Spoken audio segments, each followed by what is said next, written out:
On this week's episode of Dirt Garage, we build probably the best bumper I've ever built. We take apart our brand new Badland Apex winch and get it wired for in-cab controls. Plus, we lay out the Exo Cage for this thing, so stay tuned. I want to know if I can get this thing tied in with our AuxBeam panel so that we have in-cab winch controls. So let's pull it out of the box, pull apart the winch controller, and see what we can find out. The winch we're running this time around is a 12,000 pound Badland Apex from Harbor Freight. At just 599 bucks, these winches seem to be a pretty good deal. Comes with a synthetic line and wireless winch controls.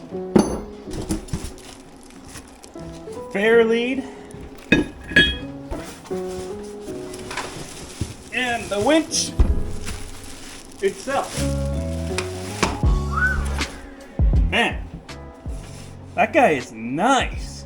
But what we want to do is get into the brains of it. So after taking the top of the winch apart, here's my thoughts. I think this guy is purely the control box for the wireless controller. What makes you think that is this little green wire here, I think is just the antenna for it. And if you had a wired winch controller going in here, it sends signals from here over to this control box, and the same colors correspond over to this box, which is, leading me to think that that is purely responsible for this. So here's what I'm thinking. We just unplug this guy, completely delete it, because my AuxBeam panel also has a wireless controller that I can use for winching in and out, making one of them redundant and less controllers to carry around in the truck. This guy here is obviously a ground coming out of the control box. It goes over and into the middle slot here, meaning one of these is winch in and the other one is winch out. So all we need to do is tie power from the AuxBeam into this one and on another switch, that one, and we have a wirelessly operating winch.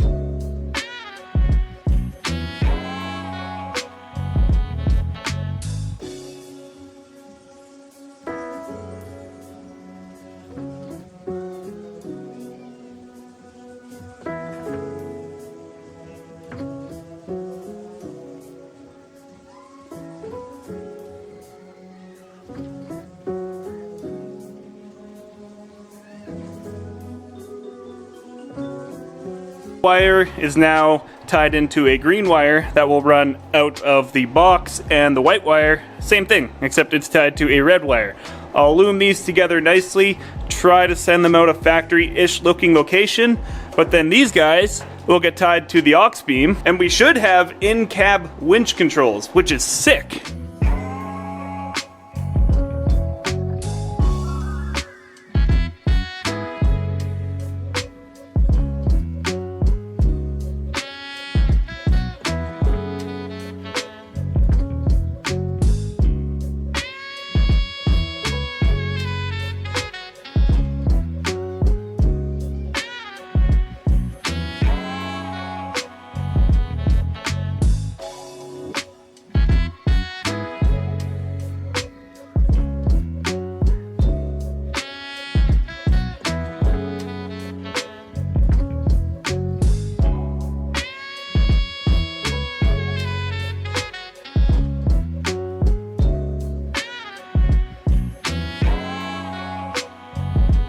It is time for the moment of truth. I have taken those two wires that I tapped into inside the control box and ran them to switch 5 and 6 on the AuxBeam panel. I then opened up the AuxBeam app on my phone and switched it so that now when you press buttons 5 or 6, it's only a momentary switch. So that means that the switch is only engaged as long as you're physically holding that button. Once you release it, it kills power. So it's all hooked up. Let's give it a test. So going into the cab, this is 5, this is 6. If we press this button, oh, that sounded like it worked.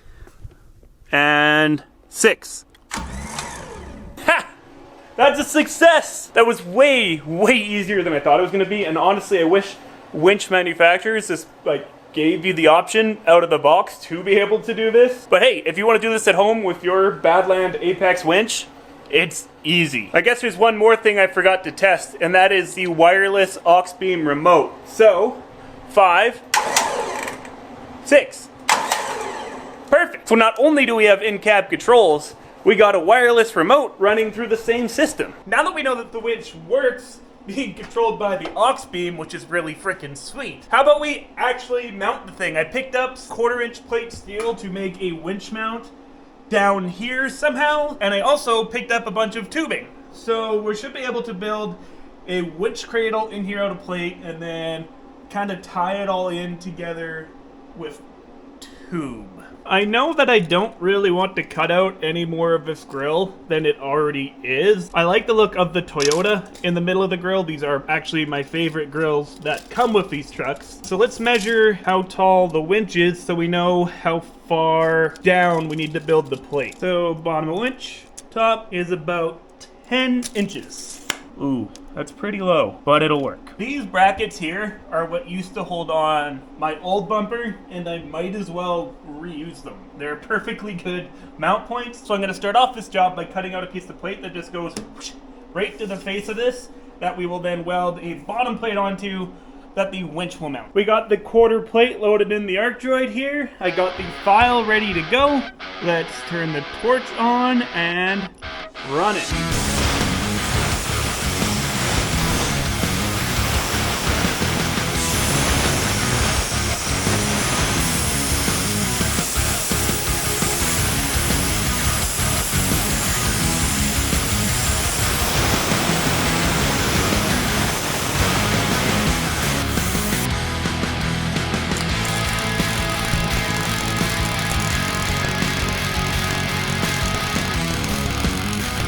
As you can tell, we are making moves here. We got the winch mounted up on the winch plate dealio. I added a couple of braces here and here to either side. I'll probably have a couple more of those going down the middle here just for some extra support. Now that we got an idea of how the winch is gonna sit in here, it's time to start working on the tube work. So I think we're gonna have one tube that comes right up here across the top, tucks in, and down by the fender here. And I think I'll do a bar from there down to the winch mount, which means I probably shouldn't have put a hole in there. But I think we'll start by putting a fender into place so that we can get an idea of where the body line and everything is, and then cut and bend some tube.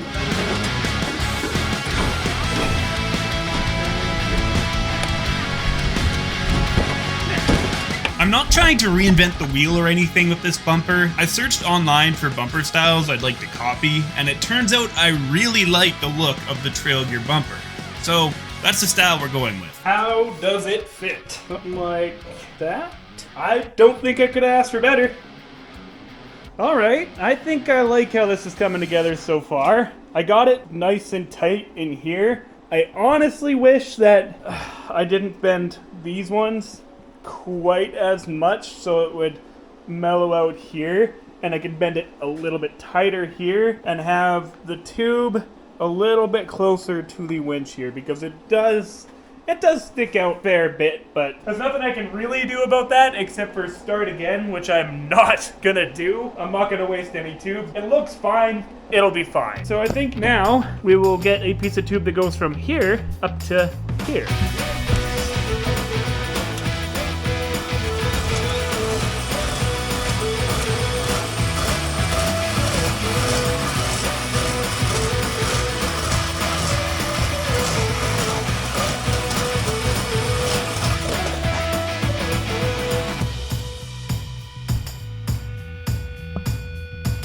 I didn't like these little tiny braces on the ends to tie the tube into, so I made some changes. I knocked both of these guys out that I previously welded into place and made some new plates. But this time it comes out and then there is a circle punched inside of it so that the tube would slot right into its home, and then I can go through and weld all the way around, and it's just got a lot more material to grab onto now. Nothing is going to get fully welded until I pull everything back apart, pull the bumper back off of the truck, and then I'll full weld everything outside of the truck where there's a lot more room. I think I've got just one more piece of tube I want to add that comes from here to here, over and back. And then underneath this tube we'll get some sort of fairlead plate here for the winch. 10, 20, 10, 40. Let's cut it.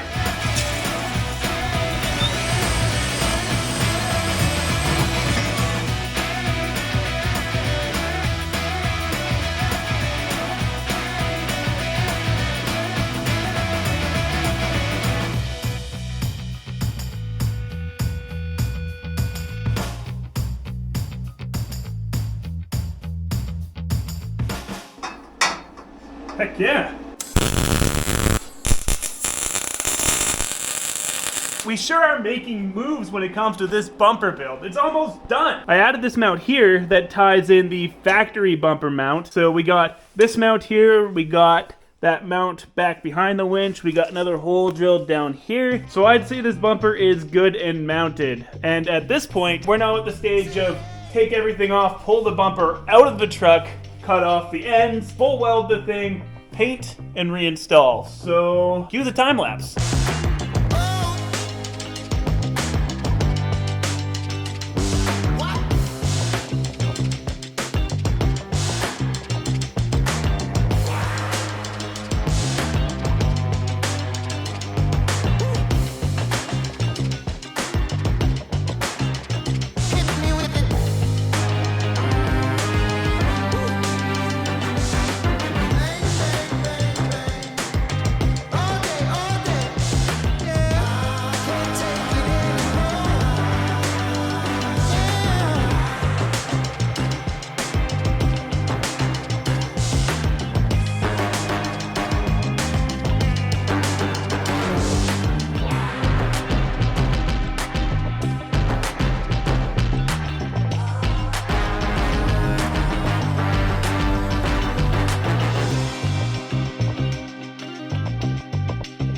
Now that the bumper is fully welded out, it's time to move on to paint. And for paint, we are trying a product that we have never used before. This is alloy armor. And I think when this dries, it's supposed to give it a stainless steel look, which might actually look really good with the red. We're gonna give it a try. And if I don't like it, I'll just paint it black.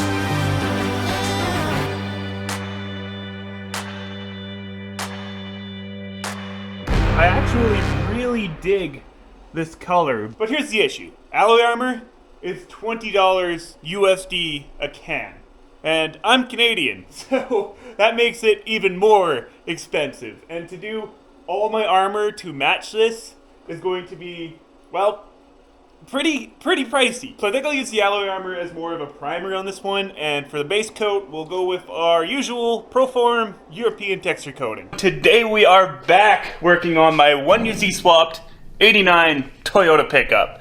And today, we're gonna start off by fixing something. Pretty much ever since I did this rear sump weld it yourself together oil pan, it's leaked. As I said, it was a weld it yourself oil pan kit, and it was in a ton of pieces. So obviously there's like 1, 2, maybe a whole bunch of pinholes inside the welding on that pan. So today I'm gonna pull that pan off, weld around the entirety of the inside of the pan because I think I only welded it on the exterior last time, and probably lay down some seal-all on the inside of the pan just to help that little bit more. So let's crawl underneath and pull that pan out of here.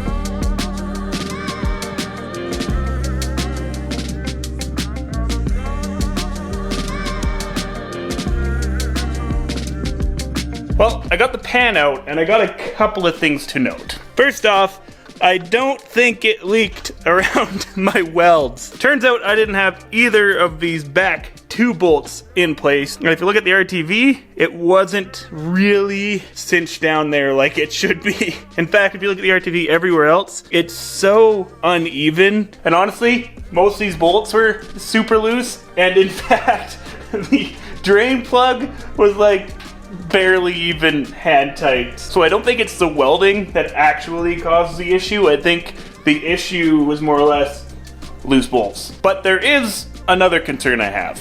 When I was draining the oil, it looked pretty milkshakey. In fact, look at the pan. Look at it's all the oil is super like condensated in there. It's kind of white. I'm a little worried that maybe the head gaskets suddenly went, but when it's running, it doesn't like smell like coolant or anything. I think maybe all the condensation in there is probably caused by the fact that this thing has never really got up to running temperature at all in the last year. It's only been started for a few minutes, shut off, started for a few minutes, shut off, started for a few minutes, shut off.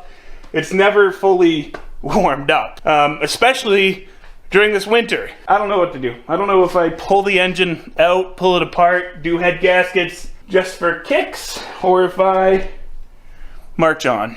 What do you guys think? What would you guys do? Let me know in the comments. I got the oil pan all cleaned up, and what I'm going to use to seal it is Seal All. It says right on the package that it is gas and oil resistant. So in theory, over time, the oil won't just eat away at this. It'll stay in place and be good. I think me and Phoenix have come up with a solution to the milky oil problem. And that is, in the interest of actually finishing this project, to ignore it, because I really do not want to pull this engine again and possibly delay finishing this even further. We still got a ton of work to do. Mechanically, pretty much everything is done. I'm still missing a rock slider on this side. I'm still missing some form of bed, and I want to go wheeling this thing. So if it proves to be head gaskets and I need to do head gaskets in a few months, so be it. I'll do it. But for now, I'm gonna hope that that condensation in the pan is just from short on-off cycles that this thing has done for the last year, because it hasn't really, except once, actually gotten up to running temperature. So hopefully it just works out. It's probably not. I'm probably gonna have to do head gaskets, but maybe not.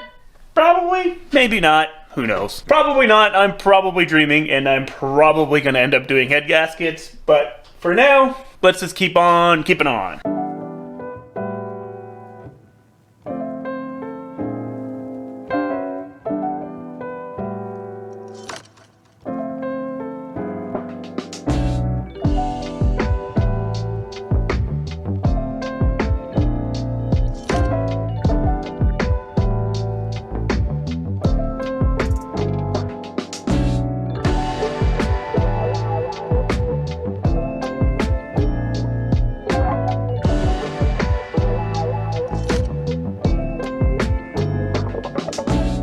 You might notice there's a rock slider that's suddenly on the driver's side. I'm at a point right now where I just want to get this thing done, so I didn't actually film making this. But if you are interested in seeing how I made the rock sliders, I did record it when I built the passenger side. But for now, let me show you what's going on. So I made these rock sliders to come back and then poke out the rear of the cab like this.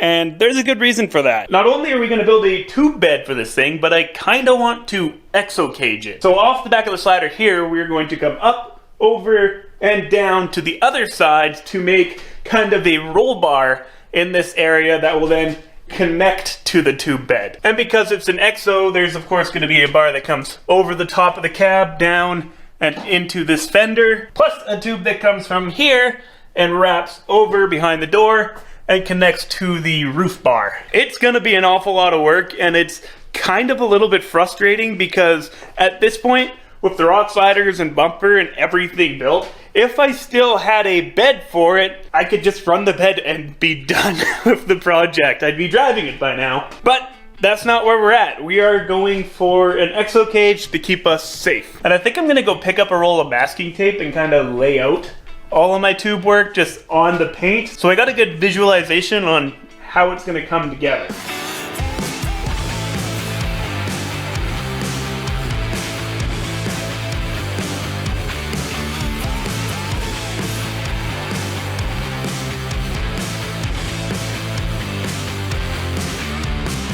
And just like that, we got the basic shape of what the Exo Cage is going to look like.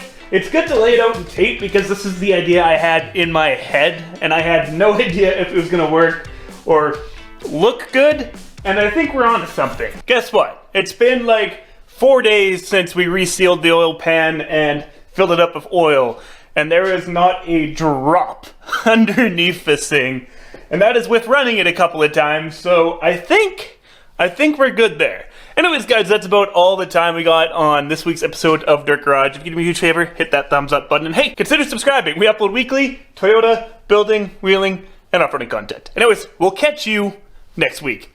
Peace.